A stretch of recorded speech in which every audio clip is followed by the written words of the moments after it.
Okay, I believe we're live. It is the 18th of October. Today is Thursday. Time just gone 20 past 11. I do understand I scheduled tonight for 10:30, so I'm about 50 minutes late. So for that, I've got my deepest apologies. So today I'm joined by Harry from the camper, and just to reiterate, it's the 18th of October. It is just gone 20 past 11, and it's Thursday. The tour was out in Leeds today, so we're going to do a recap of what happened today. A lot happened today. If you weren't able to catch the live feed, I'm here to tell you Leeds was brilliant, absolutely brilliant. Harry, in your words, how would you say Leeds went? I'm struggling to put it into words, Roxanne. I think it was probably the best day yet. I think I didn't have high hopes for today, but it just went absolutely amazingly well. Oh, good stuff. Good stuff. I think that was the feeling from everybody involved as well. Well, I was going to say, a couple of people were out on the streets with you today. You had John Thor out on the streets. He had to go back on the train, and you had Chris UK back on the tour as well. And so he was out on the streets. How was that, being back out with the two of them? Oh, fantastic. Chris arrived so he could do a little bit of repair to the van, which is much needed repair. So he drove all the way over, and he looked like just a small kid coming back to the van. He looked so happy to be there, and we were so happy to see him there. And he came straight out on the street with us. And this is John's second time on the bus. You know, he travelled here under his own steam and paid a lot of money to get here out of his own pocket. And as I say, that's John's second time, and you know, he did brilliantly with the public. He's just so more confident, as we all are the more we do it. But he's so effective out on the street, and he supported me in the van, made my life a wee bit easier, and him and Chris did splendidly out in the streets. It's just absolutely fantastic. I could tell they're all enjoying themselves, but it's quite an emotional day for me today because I met some wonderful people wherever I've been. And I actually said early on, I'm expecting to meet somebody special today, and I said that on camera. Because I've met some amazing people in almost everywhere I've been. So Leeds is quite big. So I thought, I'm going to meet somebody special today. And I really had that strong feeling. And first was Colin from New York. Hi, Colin, if you're there. Oh, what an amazing, kind guy. Came up with a very large donation. We worked out, Roxanne, together about how much we'd need each day on a daily basis. Colin supplied that himself. Wow. And we often got some. Yeah, thank you, Colin. Thank you so much. That's serious. Yeah, it's so like Chris. When I was out with Chris, I can't remember which day it was, but he came back. We both came back to the caravan, and I was away. I can't remember what I was away for. I came back. I could tell he'd been emotional because it's a humbling experience when you get somebody you don't know coming up, shaking you by the hand and thanking you, and putting some cash in your hand, and entrusting you with that. It's going to be used for the right cause and accountable. That's a great thing. So that's what Colin did today. I didn't know Colin at all, you know, and he came up and he's putting a day's donation in my hand and telling us. Quite overwhelming. Yeah, telling us what a wonderful job we're to keep at it, and so much positive support.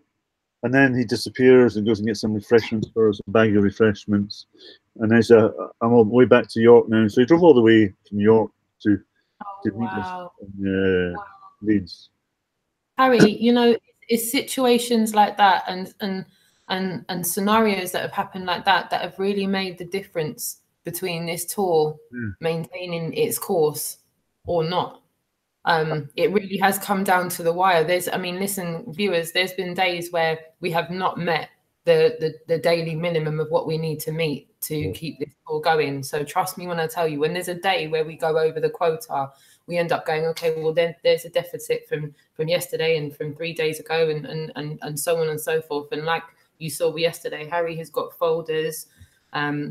We've got other people assisting us behind the scenes that are helping us go through the numbers and go, you know, like Harry said, the list is endless. So by the time we finish this tour, you will have the full transparency of everything that's come in, everything that's gone out, everything that's been spent on, and what it's actually taken to complete this tour. We obviously had what we'd itemized was going to be the total that we would need. And by the time we get to the end, you'll see what it took. And there was a date where I was in desperation, where I thought, and our wonderful team members saved the day by putting their own money into it. And we've all put our own money into it. But if we hadn't done that day, then it wouldn't be going forward. And that person's put a lot of their money into it, so they know who they are, and you know we're really grateful to them. So that's kept us ahead above water, and then the donations from the public keep us going for another week, and it is week to week, isn't it? And it's you know, it is about getting through week to week, and like I said, we're on the home straight now. We're on the home straight. I can see the finish on the horizon. But please keep giving the donations in, because we've got 2.5 weeks still to go. And when I was talking about a special person, we didn't get one today. We came in threes. We've got 3 special persons coming in, because after Colin, along came Spencer and John. Wow. Cheers. Cheers to Spencer and John. I'll cheers to you guys. Cheers, guys. So they came up with the same donation. So we had a daily donation twice meeting its target. So and that John and Spencer, if you're watching, I was just so impressed by you both as people and your commitment to the cause. We invited you back to the van. We invited you back to the van, and the 5 of us had a really good chat. Chris, me, John, Spencer, and John. So we had about half an hour, 3/4 hour's chat before we had to go. But they're 2 wonderful guys, and I was really, really impressed by them. So were we. We were watching, and you guys had them on camera, didn't you? And we got to see them. So it's a face to a name. Yeah, wonderful. And I use Jason Display as an example to almost everybody, because Spencer has got a great charismatic personality. He kept saying, "Oh, I couldn't do what you do, though. Or I couldn't go out there on the street." I said, "Funny you should say that." Probably one of the best activists out there, Jason Disbury, said exactly the same thing to me. Now look at him. I said, you just have to get out there and do it, especially in a group setting where you gain that confidence. You can do as little or as much as you want. Yeah. And watch your confidence soar. And that's why I always use Jason as an example, you know, because we all agree he's amazing and he's up there and he's doing a bit of best activism out there, and with his display, probably the best one. So I said, you know, if I can go out and do it, anybody can do it, you know, and it's just about experience, isn't it, Roxanne? Would you say? It is. And the more experience you get under your belt, and that experience doesn't have to just come from group activism. I think that experience comes from just having human interactions with people about this subject and saying, you know, you question what you've been taught, this, that, and the other. And I think it's like mileage. I truthfully believe it's like mileage. For every interaction you have, whether it's a positive interaction or a negative interaction, it all goes part and parcel into you getting more confident with opening up a conversation with a complete stranger. Because that's what it is for all intents and purposes. You're opening up a conversation with someone you've never met before, someone you're never liable to see again. And I think you, Jason, everyone that's been on the tour, Terry, Mark, Chris, John, everyone that's had interactions with you throughout the day, even people that joined you in Hull, Richie, yeah, you have a certain amount of conversations with people, and sometimes, you know, you can get through a day and only speak to 20 people because there's been long interactions that you've had. On days where you don't have long interactions and there's a basis of short interactions, sometimes it can be over a couple of hundred people you've spoken to. A lot of us end up getting dehydrated because you don't realize how long you're talking for, because a lot of people will get you to give it to them. They'll have one question and you'll have like a 10-minute answer for that. And then it'll be another question and you'll be talking for 10 minutes. So you do get to the point where, you know, I think if we were having a conversation offline with someone, I won't name who, but they said, you know, they could see a clear difference just in you, Harry, from the beginning of the tour to now. And you're someone that gets out there regularly anyway and speaks to people. You know, you've been out there for over 30 days now, having interactions with people every day. I mean, even the days that you were broken down, bless you, you were still out there. You know, even the guys in the garage had no choice but to see the flat earth camper van. So it's like the elephant in the room. Like, do you like want to bring this up, or are you going to wait for me to? Because it's inevitable, it's going to get brought up. So no matter what's been happening, you've had those interactions every single day. How do you see it from your perspective from day one? Are you able to see, how do we put it? It's not growth. It's the, you know, the time, the amount of mileage you're getting under your belt, amount of the interactions you're having. Are you seeing a difference in how you're dealing with the people that you're interacting with? Yeah, I suppose I'm becoming more and more comfortable at it. I was explaining to the guys today, because I got so much to do and think about to get organised and to get there. It can be quite stressful for most of the day.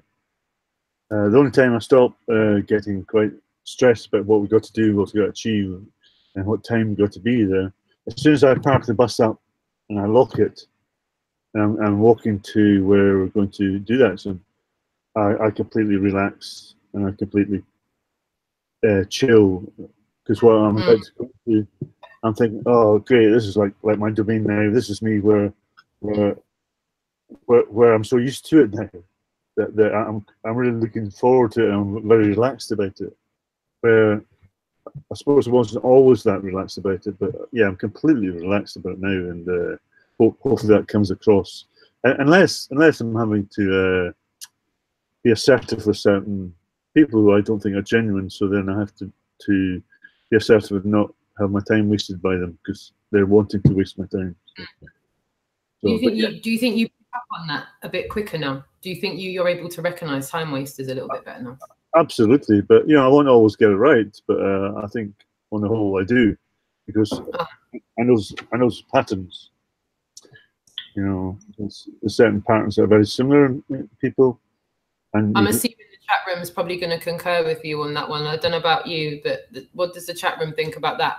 For those of you that have been keeping up to date with Harry's live feeds, are any of you able to see the patterns in that kind of behaviour in people that are approaching Harry, or Harry's approaching the people that try and get him off on tangents and kind of waste his time? Because I feel I'm able to see that through the screen. The people that just repeatedly kind of ask the same questions and don't let you move on to another subjects and interrupt, you know, very kind of condescending with their responses to you. I feel I recognise that. And tap questions. Yes. Yes. I mean, we don't do that. We don't do that in a civil conversation. You know, you sit down and you listen to an explanation, then ask another question. You don't butt in, ask another question before you've even explained the first question. Normal people don't do that. Correct. I was just letting the chat room know that I've got some clips from today. I've got a selection of clips. I've had some input on a couple of the clips, but I feel they're all conclusive as far as the diverse interactions that you guys had today. I feel like there was you know, there was a bit of chat in the chat box today about the amount of people that have seen the banner now, seen the camper van and walked past it in high streets. I think we're probably into the whole tens of thousands, if not hundreds of thousands now. I think by the time you add up being on the road, people just looking at it. Yeah. Certainly the motorways. I mean, you know, we've been in so many slow traffic going up and down motorways that you can't ignore it really. Yeah, yeah. I want to give a shout out to the chat room real quick. Thank you for everyone that's taken the time to tune in to us this evening. Thank you to Richie B, FE. First of all, thank you to all the moderators that are in the chat room. Richie B, FE, thank you, my darling, for tuning in. Jason of the Disbury, hello, thank you for tuning in. DITRH, what's wrong with me? I'm saying it all round the wrong way. Hello, my darling, thank you for tuning in. Francis Hill, thank you for tuning in. Tapper said, right, let me start again. Tapper 777, thank you for tuning in. Ricardo, thank you for tuning in. Critical Inception, thank you for tuning in. Go Vegan, Earth's a Plane, thank you for tuning in. Isis King, thank you for tuning in. I don't know if I said it already, but if I didn't, Francis, thank you for tuning in. Steve's Wide Awake. Steve Fowler, hi, thanks for tuning in. Eco Dave Media, thanks for tuning in. AJM, Robin mentioned to me what you were talking about in the chat box. If you email me at operationrealness@yahoo.com, I'll forward you on some details so that we can sort that out. And thank you so much. However anybody is able to help this tour, we greatly appreciate it. So thank you, AJM. And also massive thanks to Eco Dave Media. I'm going to be meeting up with him before I link up the tour in Doncaster. Eco Dave Media is sending you a £50 donation, Harry, for the tour. So I'm really happy to bring that on behalf of Eco Dave Media to you at the weekend. So massive shout to you, Eco Dave. Thanks for that, darling. Hey, thank you very much for that, man. Cheers. Chris Upton, thank you for tuning in. Stephen Watson, thank you for tuning in, darling. Skydome 62 Sadak, hello, my darling. Thank you for tuning in. Nora, hi. Thanks for tuning in. Making sure I don't miss anybody. Okay, just making sure. Francis Hill, thank you for tuning in. G Knows Best, thank you for tuning in. And I think John James, thanks for tuning in. And I think I've just about got it covered for now. Yeah, and if you guys have got any questions, Spherical Cow, hi darling, thanks for tuning in. Joe Brown, thank you for tuning in. Plain Station, thank you for tuning in. If you guys have got any questions for Harry, by all means pop them in the chat box. I'm willing to ask those questions. If you have any questions for me, pop them in the chat box in caps. I'm going to play a few clips now, if you guys will bear with me. I've got them lined up. So hopefully I will be able to do this relatively quickly this time. There we go. Onto my screen. And okay, so I've got a selection of clips and hopefully you will all be able to see what I see. I've got a selection of clips. I'm going to play for you. Lynn Skywatch, thanks for tuning in as well. DRLA02, thanks for tuning in. Yeah, so got a selection of clips from today's feed from Leeds. And this guy, to begin with, I would class him as a little bit triggered from the offset, really. There were some other guys there that are talking to Chris UK, and quite a few of them. If you're watching the live feed today, you'll see that quite a few of them had some valid questions. So yeah, I'm going to play it from here. And this is literally just maybe a 2-minute clip, just a 2-minute clip of this bit. Can I ask you how many you are? Oh, should I take it off speed? Oh, that's funny. Sorry. Okay. Okay. On a scale of 1 to 10, how open-minded are you? Depends what subject is. So you can be close-minded on a certain subject. Yeah, if it's lunacy like this, yeah. Condemnation without inquiry is classed as lunacy, and all I see is condemning. Don't make assumptions that I haven't read stuff on this. But you're condemning it. I am, because I don't believe it, and I don't think evidence that's given. You don't even know what our man was going to say to you, because you don't give him a chance to speak. He's already explained to me. No, he's not here long enough to explain to you, so you're assuming. He told me there was one piece of evidence that would convince me, and his piece of evidence didn't convince me. But you don't, if you don't mind me saying so, I don't find you very open to listening. You're talking a lot. So if you're not listening, how can we learn anything if we start from a conclusion? What I'm saying is, your whole basis for this, it doesn't make any sense at all. To you, but me living on a spinning ball, water going around it, makes bloody all sense to me. Well, let's put it this way, more people have my opinion than have yours. So sense of numbers is a sign of what's true, isn't it? It is when it's backed by science, yeah. Have you heard of the scientific experiments that prove the Earth does not move? No. So let's dismiss without inquiry, then, and that's lunacy. That's not an intelligent scientific approach. I'll just give you I'll give you a fact there, and you're not even going to look at it because you're close-minded to it. So I'm saying to dismiss without inquiry is classed as lunacy, and that's what you're doing, sir. It's lunacy. Yes. And what you're doing in question what we're being told. You're going in the face of actual science. No, I just quoted you, sir. You've got arguments. I just quoted that you, aren't even valid because you say it. You don't know what the arguments are. I have. I've seen all this stuff. I've seen all this stuff. You're not listening. I'm not listening to you. Yeah, you use your mouth more than you use your ears. Yeah. Honestly. Well, you're brainwashed. Brilliant. Again, it's like he just walked off. He didn't want to hear anything else. And I think that's also a good representation of how people are just not willing or prepared to have the discussion or even entertain it in a rational way. And that's my kind of opinion on that. I don't know if your mic's still muted, Harry. What do you feel about that? Yeah, I thought he had a problem with his ears. They weren't working, I don't think. And you know, he's just got too much to say. Won't take on new information. He's already decided. He's starting from a conclusion, which is not, to me, I don't think it's very intelligent. When people have a cemented conclusion rather than an inquiry mind, well, let's discuss it then. But there's no discussion there. It's condemnation, ridicule, and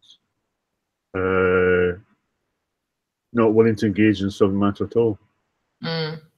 I thought it was worthwhile just briefly playing a tiny bit of this guy here, because for those of you that weren't there this afternoon, you won't have realised that John THOR already had an interaction with this guy, and you actually had an interaction with John THOR about his interaction with this guy, and then this guy went and had a repeat interaction with you, and I don't know about any of the chat room, but I felt it was not a genuine interaction he was having with you.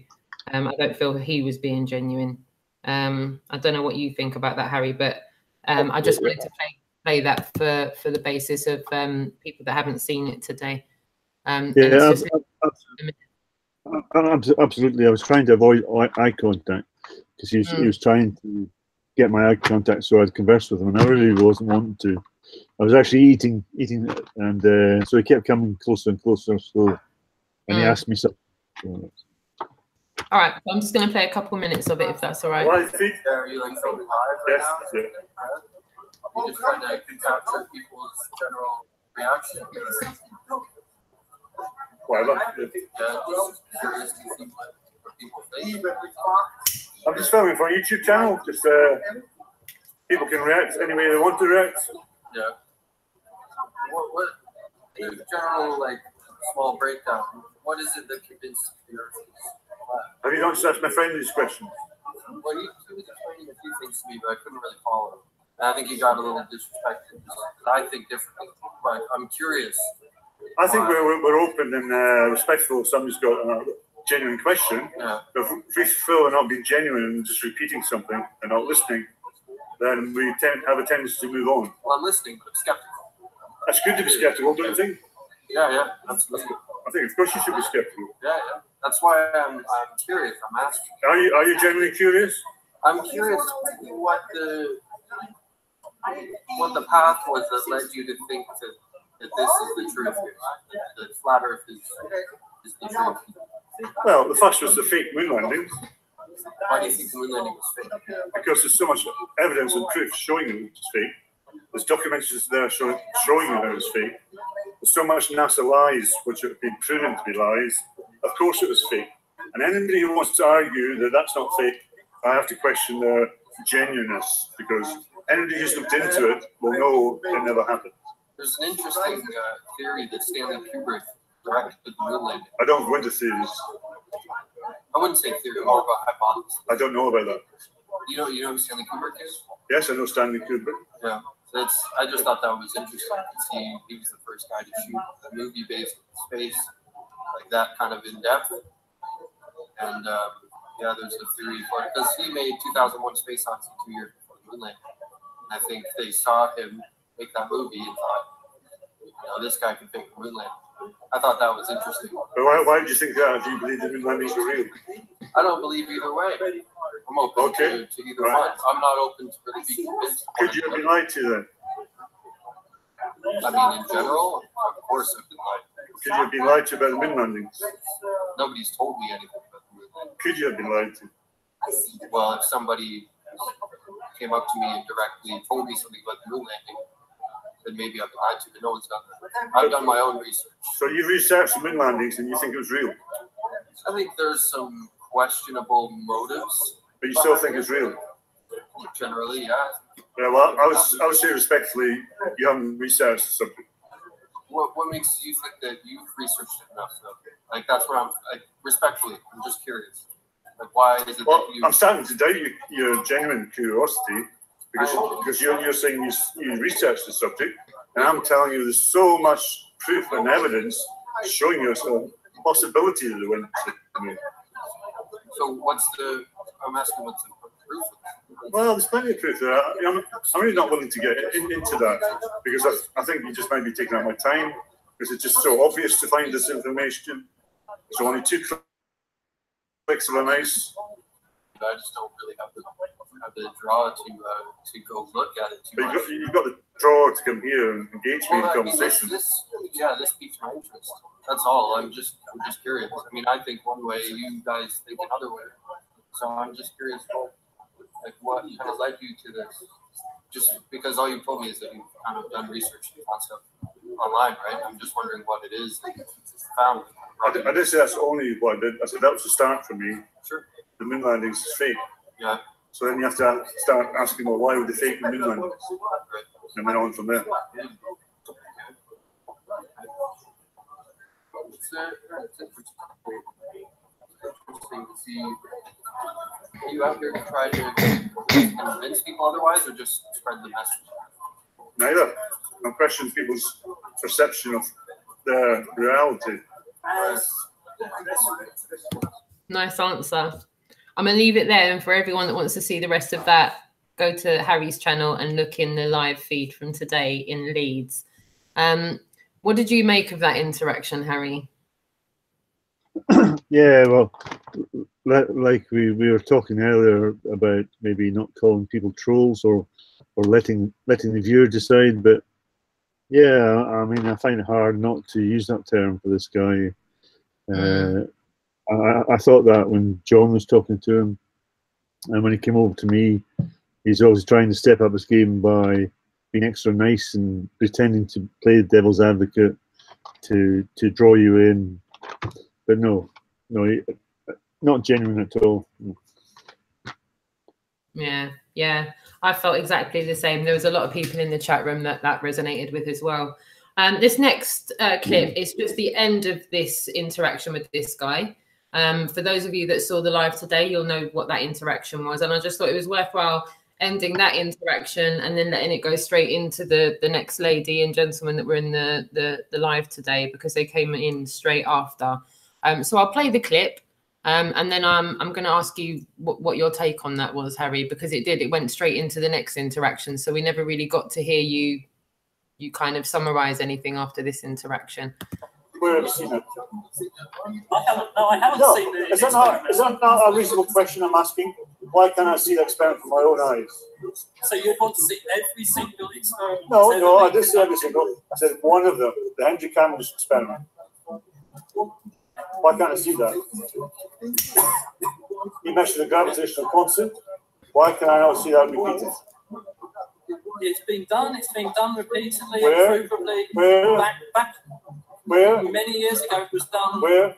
I, So you can't reference any of the claims you're making to me, just like my Loch Ness Monster. Well, the Loch Ness Monster's meant to be true, you know. Well, I don't think it may be, you know. But do you think it's true that we live on a spinning ball of water around it? No. No, sure, I don't think so. Well, if 5 years old were told that when they believed in Santa Claus and Tooth Fairy, come into this classroom, you live in this magical spinning ball of water around it. Okay, we believe that without question, all our lives. Now, I'm asking you as a mature lady with independent critical thinking, how can water conform to the exterior of a ball? How can water flow around the exterior of a ball? It can't, it fall down. So why do we believe it then when they tell us? Because we're told. Good, By yes, the government. absolutely, We are being deceived by the government. There's many things that we're not being told. absolutely. Aliens, all this, believe me, they're real. Well, And these people can't I be don't all know, but- lying. Police officers, you know, top people. but I just concentrate on the biggest lie of all, which is being told we live on a spinning ball, which is a physical impossibility. Now, of course it is, because Yeah. we wouldn't go fall. Exactly, yeah. No matter how many times they mention the word gravity, because that's never been proven. If we watch the behaviour of water, it'll drop to its lowest level and lie flat.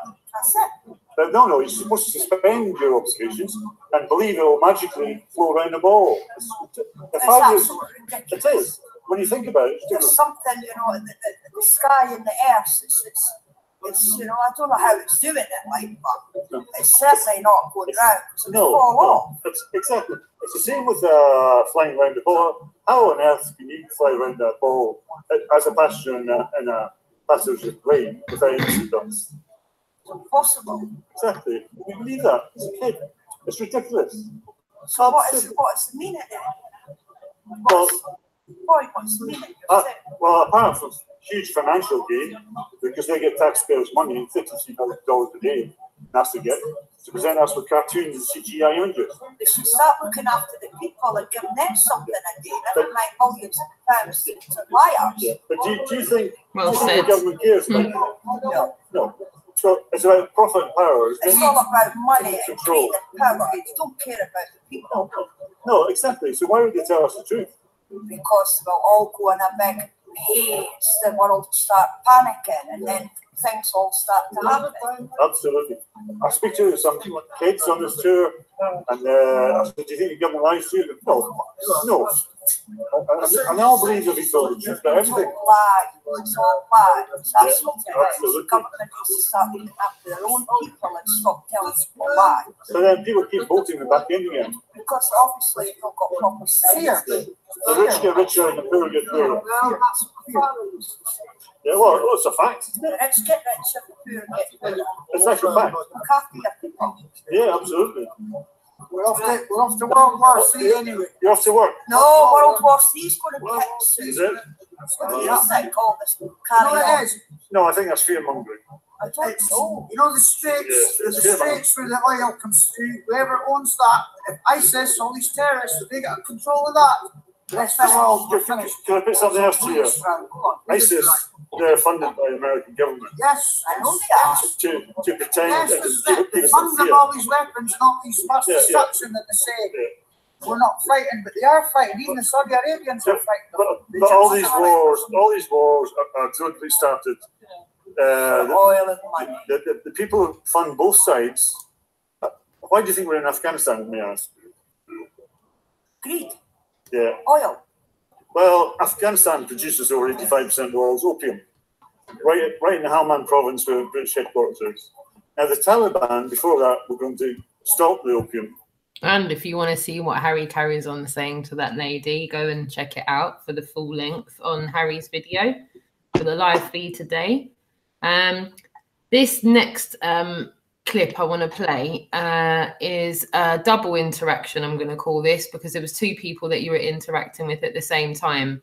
And I just found the diversity of the interaction you were having incredibly compelling to watch. And Lifting the Lid completely agreed because he suggested this clip. So I'm just going to get it to there now. And for those of you that were watching today, you'll know what this interaction was about. And I just think it's definitely worthwhile replaying it again. So if you're all prepared to just sit back for a minute, this is probably about 7 or 8 minutes worth of interaction. And then I've got a couple more clips to play after this. So yeah, I'll play this and then I'll get the feedback from you after, if that's all right, Harry. How does gravity work then? Well, since I don't believe in gravity, perhaps you could tell me how gravity works. That's a good Right, well then, why does objects... No, I just asked you a question. Yeah. I answered your question, so could you give the space to answer my question? Your question was, why does gravity work? How does gravity work? How does gravity work? Well, the way I see it is that, like, if you have a dense enough... Do you see it or do you know it? Well, I don't know. All I can do is I can observe that objects go to the floor, right? I'll agree with you on that one, yeah. Right. So, natural observations, we both agree that objects fall to the floor. Objects fall to the floor. You use the word fall. Is it being pulled or is it... Some kind of force. We don't know what it is. How do I know it's a force pulling it? Well, something has to move it from here to... Why? Because otherwise there'd be no explanation why it was moved. Your energy is holding up now. If you weren't holding it, it'd be on the floor. And the molecules of that lighter are heavier than the molecules of the atmosphere. So it's going to drop. Okay, so why would it drop? There's nothing. Oh, I just explained to you why it would drop. Because it contains a kind of mass. No, I didn't say that. I said the molecules of that object is heavier than the molecules of the air. No, yes, you are. I'm not laughing. I have a camera that shows you you're laughing. No, it's just an interesting. I'm smiling because it's interesting. No, I think you're mocking that. So I don't understand why you laugh then. You're not laughing when you're speaking to me. As soon as I speak, you laugh. It's amusing to me to try and have to think this way. Well, it's amusing to me that you're just going to repeat what you've been told and you have no evidence for it. I'm not. For me, personally, it doesn't really matter whether or not anything's flat or it's globe. So why did you ask me then? Well, because it's like, I don't understand why it's so important. You could ask me why it's important. Why is it important? Because I've lied to all my life. People are making billions of money out of that lie, and I've not finished it, and they're hiding further land from me. So I demand to know, and I demand people to be accountable, because I think it's a criminal act. Do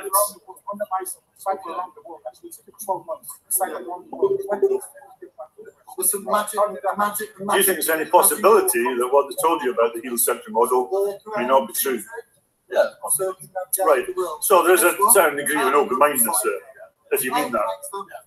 Right. Can you give me number one proof that you live on a spinning ball with water going through? Because I don't want to be wrong. I think that the reasons why I believe probably that we exist on the globe is mainly due to the fact that... Sorry, your wording was... sorry to interrupt. You said the reason why you believe, so therefore what you're going to tell me is a belief. Yeah. Right. Everything is a belief. No, it's not. I have to challenge you on that. Okay, well then, I don't know whether you exist or not. Oh, come on now. No.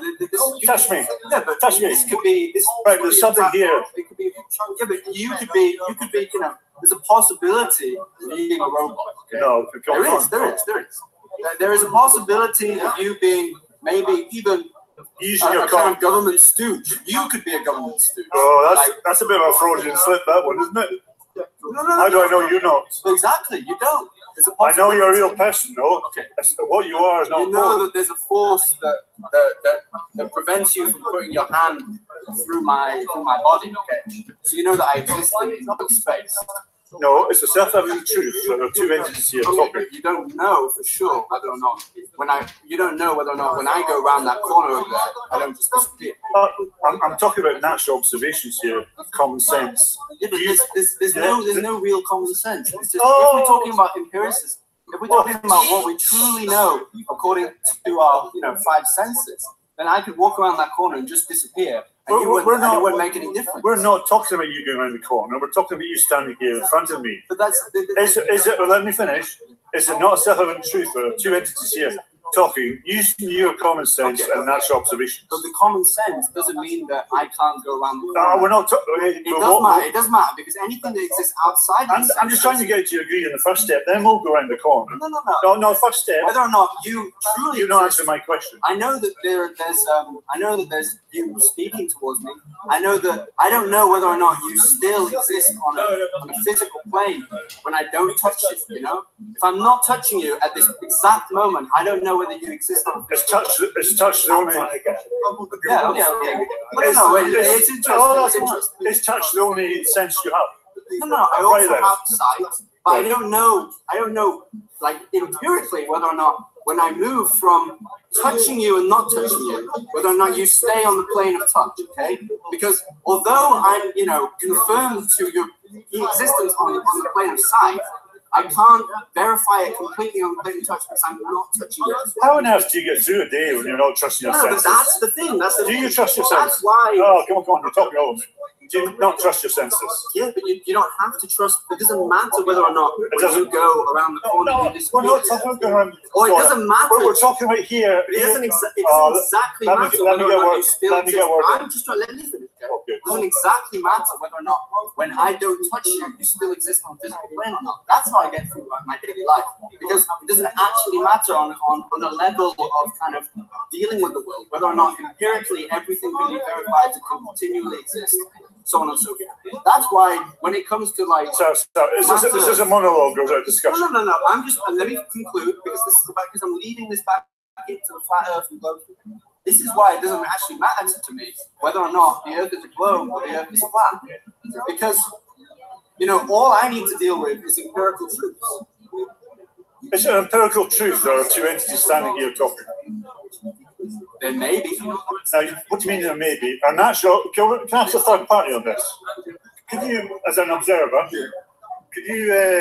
observe and conclude? Is there two entities, now three entities, here discussing? Is that a fact or not? Yes, a fact. That's an empirical fact. Yeah. But your mind is trying to complicate that. Or maybe a hologram, maybe a robot.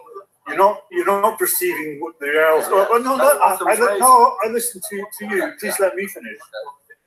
Occam's razor or not, the fact of the matter is, you smile whenever I talk, which is rather condescending and belittling. I don't think it's condescending. You don't smile when you're talking. I do smile. But as soon as somebody responds, I do smile. I'm smiling at the moment. Well, I'm telling you, you're not. You're not aware of your expressions. Okay. Self-awareness can be quite hard unless you understand yourself. Now, and if you can't agree to the most basic principle of observation, using your senses, a fact in front of you, you cannot perceive what's in front of you. You're seeing through theories and explanation. You're not actually observing what is. You're trying to project what is into something else. You have to recognize what is real in front of you before you even go judging on what's up there above us. Okay. So what are you saying, young man? What's your argument? Well, he was trying to say that I don't know for sure whether or not the Earth is a globe. No, we know for sure it is a globe. Okay. It's a globe. It's a globe. That's a fact. Right. Yeah, that's a fact. Just like we are three of us here. Could I challenge that fact? Yeah, challenge. On a scale of 1 to 10, how open-minded would you say you are? Yeah, I'm open-minded. That's 8. So you're quite open-minded to listening to something else which contradicts what you already believe. What am I contradicting? No, you're not contradicting at this point. Yeah. You're open-minded to something which contradicts what you believe. Are you open to that? Oh yeah. Okay. If I can ascertain it, okay. Then I will accept. Yeah. May I ask you why you think you live on a globe? Why do you think you live on a globe? Because we have seen it from space. You've seen it from space. Yeah. We have so many pictures. You've been to space. No. The pictures that have been sent to us. Right. Where is the Trinity? The Trinity is down the side. I can't see that there are people at the Trinity, but there are people there. Yeah, and I know there are people there. Yeah, I can take you around there and see them. Yeah, just like those. You could go up. You could go up. Yeah. No, I couldn't. No, you could. They are there now. How do you know that, sir? Because we communicate using these same gadgets the same thing you were using. How do you know that? No, I'm going to be strict with you now. You keep interrupting. No, I give you no. Valuable questions. Finish. You're being rude. You're being rude. I'm just asking you, sir, honestly. No, stay. I'm asking. Well, I don't want you to say you're going to interrupt. At least you're being civil. He can't deal with the truth. I'm going to ask you for proof, right? Yeah. I want to believe what you believe. Yeah. But then I have to see evidence for that. Now, you mentioned pictures from space. Yeah. Do you know the blue marble shot every year that's presented to us, the blue Earth from space? Yeah. Every year NASA produces that. Yeah. Now, you can Google this. I don't expect you to believe me. You can Google Robert Simon. Yeah. He creates those pictures. Yeah. And he tells you how he does it. Yeah. He's on a radio interview. Yeah. He said he takes them from high altitude. Yeah. And then he cuts them. Yeah. He slices them and stitches them around the ball. Yeah. He said they're not real photographs. Yeah. They're Photoshop. But I am going to believe him just like you want me to. No. I'm just giving you one instance which contradicts what you think is real. Now, if I had an open mind, 8 out of 10, I would say, oh, I didn't know that. Tell me about it. Where can I go and I will research go. that? I will go and research it. Yes. I've researched it already. But you didn't know about him. No, but there's so many other examples like him. I don't have to research all of them. No, it's just what you're not research one who's incredible. No, I don't have to jump on every bus to know that all buses go. He works for NASA. He creates these images, and he says. But we have people who work for NASA who tell us another story. So on the one hand, you want us to believe him and not believe this, and yet we are using the same method of belief. But those people are not creating the photographs presenting to you. He is, and he's telling you they're not photographs. No, but all I can say is I'm going. This is getting interesting. You're going already. Yeah, but I would love to have more discussion. With you, we talk more and that sort of. You can't come back, can you? Yeah, I can come back. Yeah. Oh, excellent. Yeah. All I'm doing at the end of the day is asking for proof of claims. Yeah. That's all. I want to believe what you believe. Yeah. But there's no proof for me. I believe that most of my life. But now I'm asking for belief. Water existing around the ball. Yeah. Madness. It does. Madness. It does. Even now, if you get water and you drop it, it will try and form a sphere because it's falling. Why? Yeah, but you're talking about drop that with a weight of falling. I'm talking about mass bodies of water. Mass bodies of water cannot conform around the ball and keep flowing. Oh yes, they can. I believe that at 5 years old. Not now. I'm asking for proof. No, now because the way gravity pulls, it's centralized, pulls everything from every direction, and so everything is okay. And how do you know that, sir? I know that because that's how come I'm standing here, me and you. No. Yeah, that's a theory. That's not it. That's a fact. Me and you, we are standing. So why are we standing? Because of gravity? Yeah, because gravity is pulling us on. No. But I asked you to prove that to me. Because me and you, we are standing here. But that's not the only. That's the proof. No, it's not. Otherwise, we would be floating. No, that's nonsense. That's absolute nonsense. Your body weight is heavier than the atmosphere. Yeah. You're not going to float away anywhere. A helium balloon is lighter, so it's going to go up. Yeah. Nothing to do with gravity. Yeah. You're not going to float away. Because gravity is pulling me down. No. That's what you're even the helium balloon, which is lighter, doesn't float away instantaneously. It goes up, though. Yeah, it goes slowly. Yeah, it goes up. Yeah, because it's lighter than. Yeah, because it's light. It's also carrying the weight of the balloon. Yeah, because it's lighter than the air. Okay. Because there are two substances there. There's the air. Is that different density? Is that an anti-gravity device? No.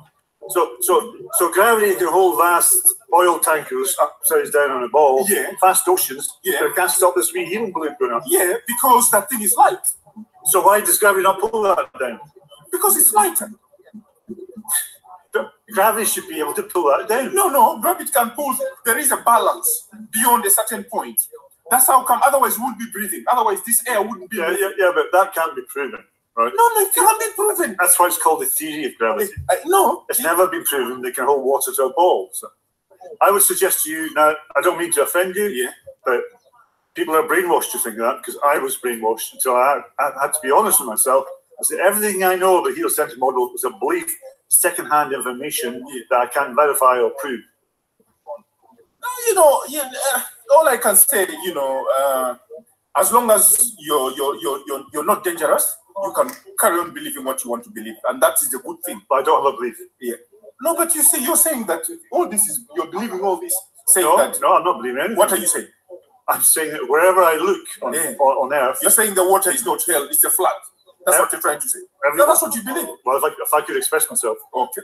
Everywhere I look, water lies flat or level. Water does not conform round balls. Okay. I go up to 35,000 feet. The horizon is always flat level. Yeah. If I was on a ball and ascending, that ball was flying below me. Okay. When you are you not from the UK or are you from the UK? Yeah, I'm from here. Yeah, I live here now. It's so simple. Well, so you're flown here at some point. Yeah. If you fly level on a ball, yeah, you fly off into space.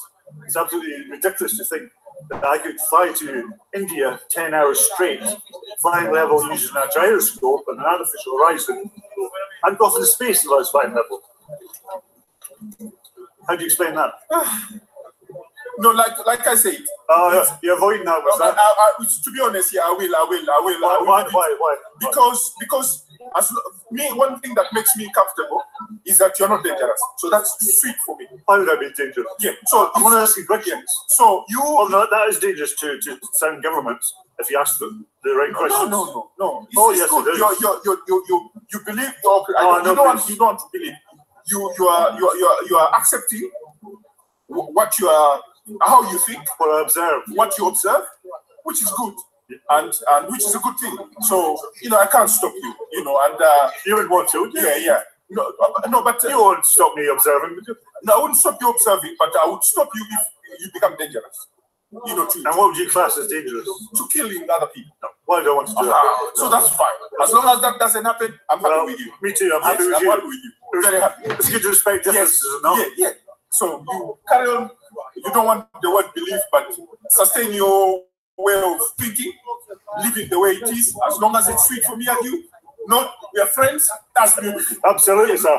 Thank you very much. Yes. Thank you. What did you make of that, Harry, when that happened today? Wow. So much to say there. I mean, the student with the curly hair and glasses. Yeah. You get young kids to go to university, invest 4 years and many thousands of pounds to study science and physics, and their proof of gravity is to drop something to the floor. I find that astounding that's what they think is going to prove gravity, having gone to university for 4 years. It's quite astounding to me. I know you have seen that as well. We've seen that hundreds of times. The smug look in the face, the condescending way of dropping something, or even jumping up and down, looking a bit silly. Yeah. This is how gravity is explained, and that's hard to take in when you've seen it over 200 times, Yeah. And the gentleman at the end there, I thought he was brilliant. I really liked him, but he's totally accepting what he's been told without any evidence whatsoever. And I think there's a third guy as well who just a smaller guy who studied science, and he just regurgitated and repeated so much theories to me, and like I tried to say to him, not once have he proved any one of those theories, and they've never been proven. But you're 100% convinced, and you'll defend them to the death. Now, to me, that is a form of brainwashing, because you'd have to be open-minded to the possibility that you could be wrong.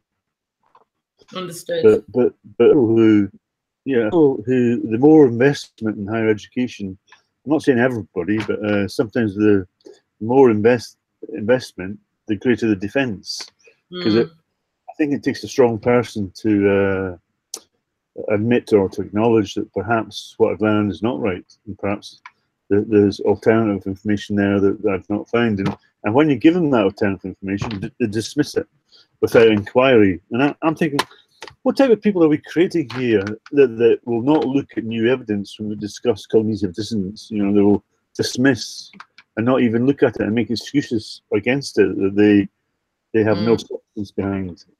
So, although I find the psychology of those interactions fascinating, it's exasperating when you get supposedly the brightest students studying physics and maths and coming out and smugly dropping a pen to the ground, thinking they've learned that in 4 years at university, and that's the best proof of gravity. It's hard to take on board.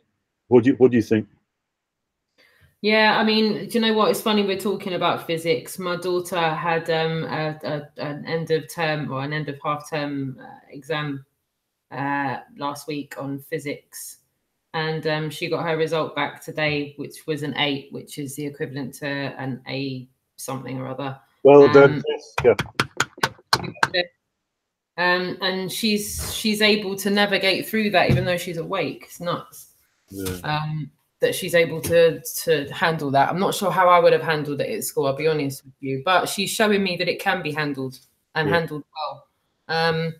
But she shows me that students can be good at the indoctrination and be woke at the same time. They've got to take, like Jess says, take the time. They've just got to slow down. They've just got to slow down enough to look into it.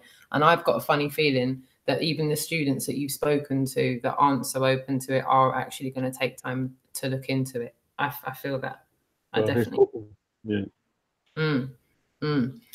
This next interaction. Well, how about I don't say anything about it now. I'm just going to play, and we'll discuss after, if that's all right with everybody else. There we go. All right, so I'm just going to play it from here, if that's all right. Like poisonous gas into your water, and then you drink it, and then you die. That's not. Do you mind holding that to stop the train? I try to find my power back. My back is going great. Sorry, can I feel like I accept that you can have different beliefs, right? And I don't have beliefs. Okay, I believe that you. Well, you do though, because you just said you do have beliefs though. Because I have. You never asked for my permission. Sorry, what you're saying? Like you do have beliefs because you just like well you said. Sorry, say stuff to you. I'm saying I don't believe. Does that mean I meant you have an alternative. But even if you don't know what your belief is, you know that your belief is not that. You said before that you believe that the earth is like a flat, like no, I don't believe that. I stated that it's a self-evident truth that we live in a flat. So you're saying that you don't know? No, I'm not saying I don't know. So what do you know? But what do I know? That's a different question. I know that wherever I look, I see flat water and I see a flat horizon. Right. I see no curvature. In fact, I can't measure curvature. And I would say that you don't see the curvature either. So, yeah, but so you're, this isn't like who's believing what, it's like what do you actually believe? Nothing. That's so sad, though. You don't think that's sad. It's empowering. To not have any beliefs. I think that's a shame. Why do you think it's a shame? I would be sad if I didn't believe everything. No, I don't go through the whole question. I think what they say sounds logical. It sounds reasonable. So if something's logical, it makes sense. Do you believe it? Okay, well that doesn't make sense. It makes sense to me, not just so I can verify it myself. I hope to believe it. So if it's logical, it makes sense. Sorry? Does that not make sense? Just because something makes sense, does that mean say it's a fact? Mostly, yes. So if it makes sense to you, that's factual, is it? Well, I don't know. Something that makes sense to me that happened around the corner, but how do I know that's factual? I can't see it. Well, until you know, like, usually it makes sense, like, things make sense because you're given the facts. Big one? Like, if you're given the facts, then things make sense. Yeah, but how do you verify it's a fact or not? I don't know. No, you know what? You're going to trigger like an existential crisis right now. It's the global warming thing for me that really. Yeah, I think that'll take a lot of time to go into the global warming. Like, okay, I respect that you can have beliefs. You know, you can not believe that the Earth is not flat, and not believe that the Earth is flat, but also not believe that it's so. But the thing for me is the global warming thing, because that is something that the effects of it are actually happening and actually affecting you. Certainly, there's effects and affecting other people, and I think that kind of ignorance towards that is what's making the situation worse. These thousands of scientists are suing the government for that fraud. Are they ignorant? Well, I don't know what that is. I don't know what. So they're not ignorant, but I am. But we both think the same. I don't know what this fraud. I don't know what that is. They don't agree that we are causing climate change.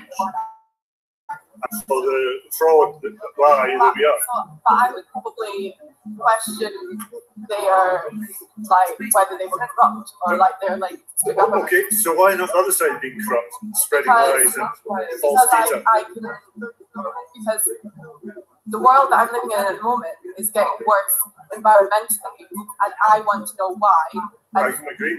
And so to say, oh, it's got nothing to do with us when we are the biggest impactor on the environment makes no sense. Yes, I agree to a certain extent that we do impact on the environment, but is our actions causing global warming? Well, I'd question that. Yeah, so question it and find out, if they are. Well, before I came into this subject matter, I was questioning it and I hadn't found any real evidence. However, we're still getting off the subject that for me, I would say, I would like you to, if I go away and think about, yeah, well, I would like it if you could go away.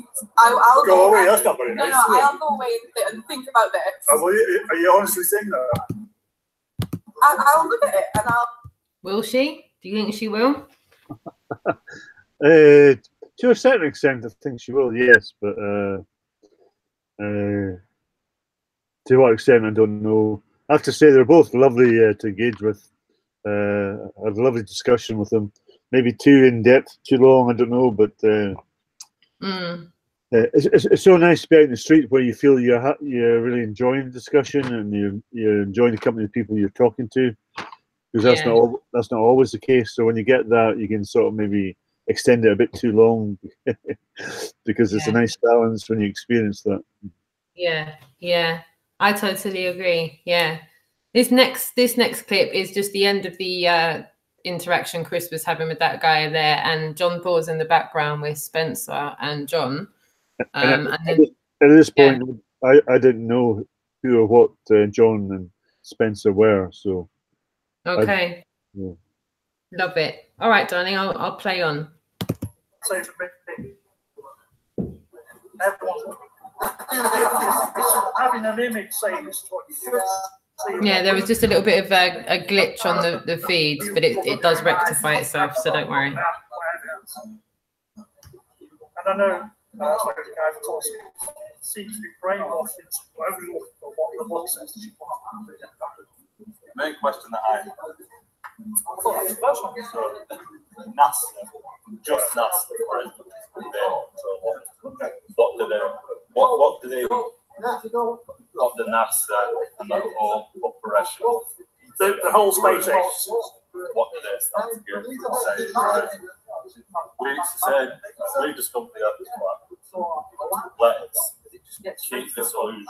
And they said this, God knows how many decades ago. And everybody's been right. I don't think we've known about this, or most agencies have known about this for you heard about the THOR? You heard of Operation Perfectly? I can't see what I heard of Operation Perfectly. Admiral Byrd was an admiral after the Second World War. He went out to the Antarctic to where states down and discovered one planet called those were resources. They might be all back time. We came back and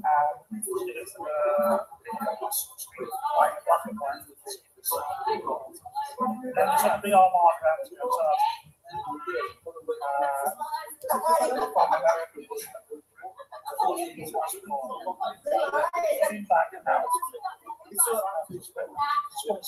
starting firing missiles into the atmosphere, all documented.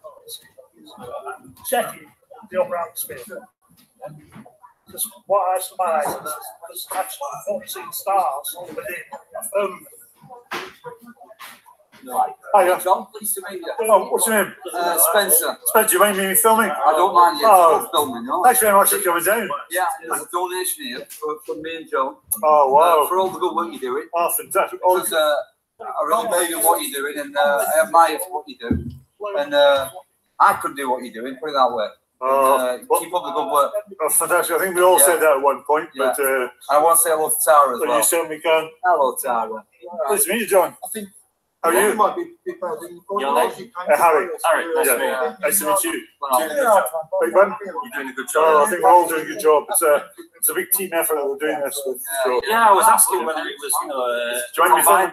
No, not at all. I was, just asking whether it was a combined effort of several people throughout the country who had got together on a UK tour, or if it was an actual organisation. Because I think there's a lot of people waking up to the fact that what you're talking about is the truth. Absolutely, well said. No, we're not an organisation. We're just a team of 6 or 7 individuals who all got together and made a decision to go the whole of the UK and to challenge this globe lie. We're all sharing a bus at some point in the journey, and we're all in it together. And we put our own money and our own time into it because we're passionate about this. You're not going to get supported by the government, Exactly. No. I'm still waiting for that funding to come through. Yeah. I think they're doing their own propaganda. They're spending their money, very well on their own. So we get very generous people coming out and giving us donations like that. It's just really humbling. And we couldn't do that without donations. Yeah, well, money doesn't grow on trees. You need petrol to get around, and the work that you do. I mean, take Leeds for example. Leeds no different to many other places I'm sure you've been to.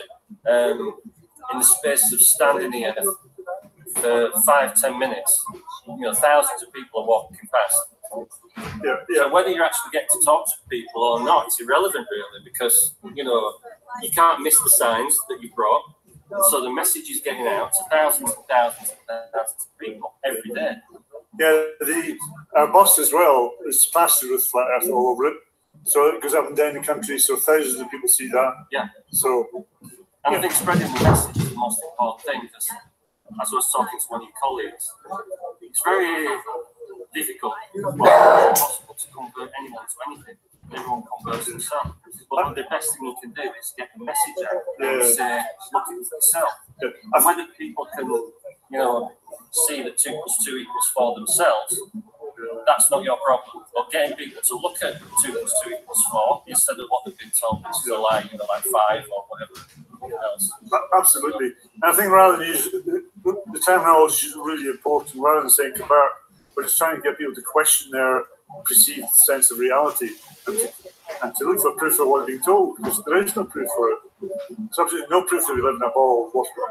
Sure, but people believe what they're told, and you can't rewind people's age. To go back to the primary school years where they're going to take in information and believe it without having their own primary knowledge. Yeah, absolutely. Their own experience. So, but we all have gone through that process of decluttering all the bullshit we were told and starting to question and look for proof.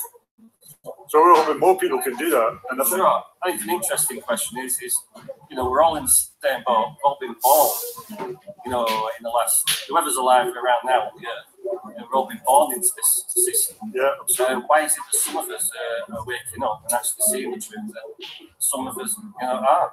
I would have thought about 99% of the population, in the world still believes what they were told when they were brought up in primary school. I agree. So why do you think that is that some people wake up and others are still believing what they were told? Personally, I think it's through personal experience. Hence why I believe nobody can be converted into somebody else's point of view, because you can't transfer experience. Yeah. So you can tell somebody the truth. You've personally experienced it. But yet somebody else won't believe it because they've not experienced that. Yes. And until they experience that or something else that causes a trigger, to question what they've been taught. And it's a very difficult subject. I mean, how do people get out of what the government, what the school system, what the parents have told them? I know what their parents have been told. The truth is a very difficult thing. I'm just going to interrupt there for a second. I think the battery on this live feed may run out. My power pack's finished, and I think On that note, I'm going to let everyone know, if you want to see the rest of that interaction, go over to Harry's video on John Smith Globe Live for today's feed in Leeds. Harry's channel is in the description box of this video, as are all of the links for how you can donate to this tour via PayPal, via GoFundMe, Patreon, or coming out in person to the actual tour. Harry, what do you make of today? Oh, it's been one of the best days of the tour ever. Mainly because we spoke to so many people, and we had 3 special people, flat earthers, come out to see us. Paul and Spencer and John. It's an amazing experience for me. I thought John had great ideas for the future. Very intelligent man, and so kind with his donations. Between him and Spencer. And Spencer, you know, really charismatic, fun guy. I think we complemented each other well. Yeah, they're just brilliant to be around. And if it wasn't for this tour, I wouldn't be meeting special people like that. And we met so many special people on the tour, and it's just really a really humbling experience. And I'm so glad I've done it. Otherwise, I wouldn't have met these people. It really is. It is a case of doing each day that you've done has given you the experience you've had. It's probably an experience like no other. I mean, absolutely. Well, I think I would go so far as to say it's life changing, and just talking to everybody else who's come out in the tour bus, and the variety of places and experiences and people I met. It's just, there's a lot of content there. You know, I'm not doing my regular routine. It's such a varied day. You know, for 2 months, it's like that. Very different days, different people, different places, different experiences, different reactions. Yeah. So yeah, a lot to take on. How are you feeling? Are you still feeling energized? Are you tired? Are you lagging somewhat, or are you still raring to go? No, I'm not at all tired. I just get more and more energized. Like I'm sure John will share that today. You know, I got back to the bus and I was a bit wired, a bit very up, a lot of energy, and it does seem to just energize me. You know, so yeah, maybe by the time you come on the bus, I might be lying on my back. Exhausted, but at the moment I'm not. Well, that's another thing I wanted to talk about, the dates ahead. Tomorrow you're going to be in Huddersfield. Someone's going to be joining you tomorrow. I wonder who. We'll have to wait and see then. We will. We'll have to wait and see when you go live. So you're going to be in Huddersfield tomorrow. You're going to be able to give us a little update when you're, rolling into town. Well, I thought I'm going to pick somebody up in Huddersfield. When I'm driving to Huddersfield, I'll pick them up. So perhaps I could go live then as a meet. Oh yeah, lovely. Yeah. Lovely. And then they can explain where we're going or what we're doing. Yeah. Perfect. That's music to my ears. The following day, I'll be joining you late morning, and that'll be in Doncaster on Saturday. I'll give that one away for free. I've been mouthing off about it enough anyway. Took your time to get to here, Roxanne, I must say. Sorry. And on Sunday, we're going to be in Stoke-on-Trent. I'm looking forward to that, yeah. And then on Monday, it will be Nottingham. So that's the next few days. So Friday, Huddersfield, Saturday, Doncaster, Sunday, Stoke-on-Trent, and Monday, Nottingham. And as we go, we'll be keeping you updated. I've put all of those dates and locations in the description box with the addition of the days of the week so that you can just see at a glance. But also in the description box are links for FE Start, for the globeli.co.uk as well. I think it is .co.uk. Flat Earth 101, that's also in the description box. Harry's channel's in the description box. John Thor, who was out in Leeds today, his channel's in the description box. Chris UK, who was also out with Harry today, his channel's in the description box. And as I said, the link for Patreon, for GoFundMe, and for PayPal's also in the description box. And give me an educated guess of roughly what window of time would you ideally like to go live at some point tomorrow? I reckon 12 o'clock or 12:30 will be live. Yeah, I'm going to meet somebody off the train station. Lovely. They're as keen as I am, as you know, to get off the train and get into activism as quick as I can. Oh, that's brilliant. Suitcase and all, yes.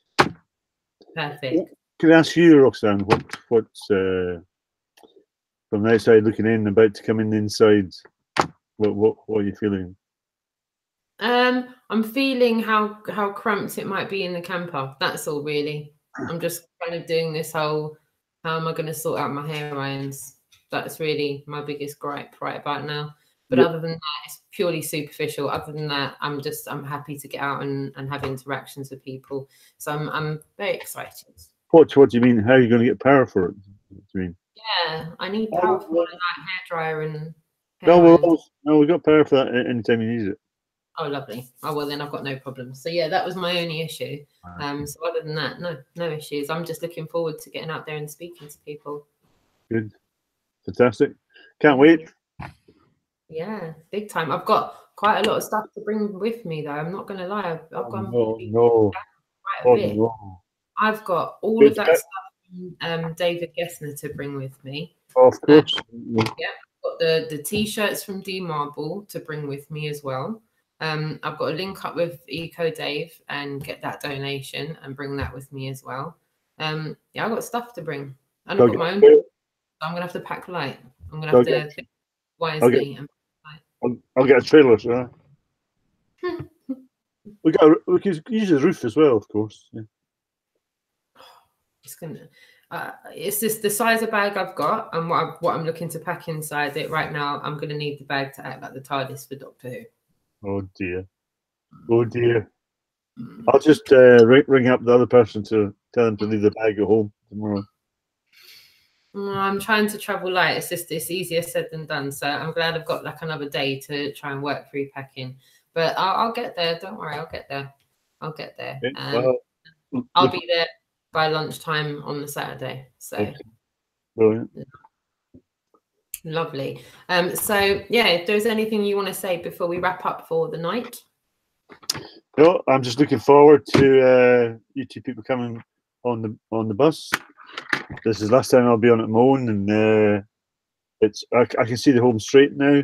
Not that I'm looking forward to it finishing, but I'm excited to the finale, and I'm excited to having met all the dates and to reach the targets that we all set out to do from the beginning. So, I'm very excited.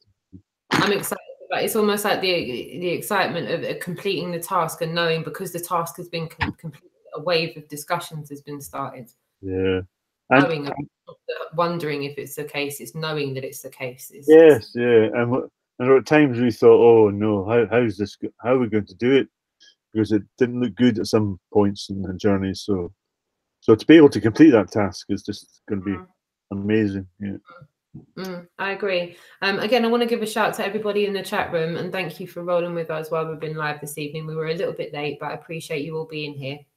Zoo Scott, thanks for tuning in. The Real Hatfits, thanks for tuning in. Tommy Rogers, hi darling, thanks for tuning in. Tapper 777, thanks for still being here with us, darling. Spherical Cow, same to you, thanks for still being with us. Critical Inception, thanks for tuning in. Steve Fowler, you have your wrench. I'm glad to have given it to you. It was all good. Big Nicks, thanks for tuning in. Flat Earth Trav, said it right again. Thanks for tuning in. Fred Carr, thanks for tuning in. Super Leeds, hi, thanks for tuning in. Eco Dave Media, thanks for still being here with us. Stephen Watson, thanks for still being here with us. Andres, thanks for tuning in. And to everyone, I'm hoping I haven't missed anybody out. I appreciate you all taking the time out. Marilyn, Spirit Level, thanks for tuning in, my darling. Richie B, Effie, thanks for still being here. Yeah, to everybody that's taken the time out of their evening to be with us here live, I greatly appreciate you taking the time out. If you have donated, massive appreciation for you doing so, no matter how big or small your donation was. If you're able to carry on donating, again, massive appreciation. And to those of you that haven't donated and want to know how, the links are in the description box for how you can donate. You can donate via GoFundMe, Patreon, or PayPal. You can also come in person. The tour will be in Huddersfield tomorrow afternoon. You'll get a notification if you click the bell on Harry's channel for when he goes live, and he should give you an update and give you a bit of a synopsis for where they're going to be in Huddersfield tomorrow. You know, as Harry said and Jason said and everyone else that's been on the tour said, we want to encourage you. If you know that you live on a flat plane of existence, we do want to encourage you all to come out and have interactions with people. And even if you don't want to have interactions and you just want to come out and be part of the day, by all means, come out and be part of the day. You're more than welcome to come out and have, you know, that interaction as well. So yeah, is there anything you want to say, Harry? No, just get packing, Roxanne, and can't wait to you come out and for the other person to come out tomorrow. So lovely. Really, we're going to have in to find out who that is. Gonna have to tune in. Yeah, perfect. All right, guys, big hugs. We'll be back tomorrow. I'll be back tomorrow evening.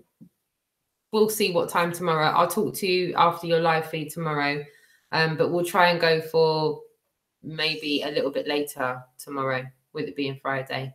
I might be a bit busy doing mummy mode for a little bit longer to prepare for the fact that I'm leaving the following day. Absolutely. So if we do it a bit later tomorrow, that'd be like. I know I was joking there, but it took you time to get here. But we've all got commitments in our lives, and especially you with a very busy family. The mere fact that you're coming at all, it's a testament to your commitment and devotion to this. So thanks very much, and thank you to your family for letting you go as well. Yeah, excellent. No, I appreciate that. So for everyone watching, we'll probably go live a bit later tomorrow, maybe 11:30 UK time.